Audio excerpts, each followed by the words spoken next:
আসসালামু আলাইকুম। আজকে রান্না করে দেখাবো মুরগির গলা, ঠ্যাং, কলিজা দিয়ে কিভাবে লাউ রান্না করে। মশলাগুলো আগে কষিয়ে নিয়েছি, তো আদা রসুন দিয়েছি, মরিচের গুঁড়া, হলুদের গুঁড়া সব দিয়ে মাংস যেভাবে রান্না করে কষিয়ে নিলাম।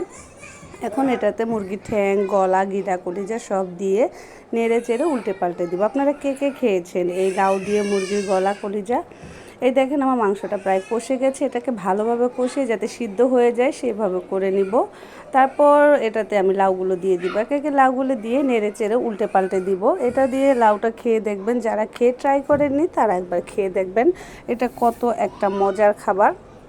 লাউ দিয়ে মুরগির গলা, ঠ্যাং, ঘিলা, কলিজা সব। দেখেন আমি লাউটাকে উল্টে পাল্টে দিচ্ছি, কত সুন্দর নরম মিশে গেছে লাউটা। তারপর আমি এটাতে অল্প একটু পানি দিয়ে দিব। এই দেখেন আমার লাউটা সুন্দর রান্না হয়ে গেছে, কি সুন্দর। এটার উপরে আমি একটু ধনে পাতা, দু এক ফালি কাঁচামরিচ দিয়ে সুন্দর করে এটা নামিয়ে ফেলবো। লাউ তরকারিটা অনেক সুন্দর হয়েছে দেখতে, খেতে অনেক মজা হবে। আপনারা খেয়ে দেখবেন, ট্রাই করে দেখবেন।